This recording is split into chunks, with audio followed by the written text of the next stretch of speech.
ഭൗതികമായ നന്മകൾക്ക് വേണ്ടി, ഈ ലോകത്തിലെ ജഡീക സുഖങ്ങൾക്ക് വേണ്ടിയല്ല. ഇതെല്ലാം അഴിഞ്ഞു പോകുമെന്നേ.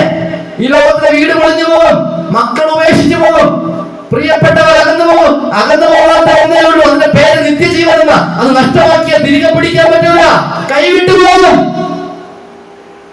മരണത്തിന്റെ വാതിലിനും അപ്പുറത്തേക്ക് പോയിട്ട് ആ സമ്പന്നനായ മനുഷ്യനെ പോലെ, ധനവാനായ മനുഷ്യനെ പോലെ എനിക്കൊരു ചാൻസ് കൂടെ വേണമെന്ന് ചോദിച്ച കർത്താവ് തരൂല. പ്രിയമുള്ളവരെ, മരണത്തിന് ഇപ്പുറത്തെ നിനക്ക് തന്നെ ശരിയാക്കുവാൻ അവസരമുള്ളൂ. അതുകൊണ്ട് പാട്ടുകാരൻ പോലെ തേടുവാൻ ജഡത്തിന്റെ സുഖം ഇപ്പോഴല്ല സമയം. ഈ സമയത്ത് ജഡത്തിന്റെ സുഖം തേടിയാൽ ആത്മാവിനെ നീ നഷ്ടപ്പെടുത്തി കളയും.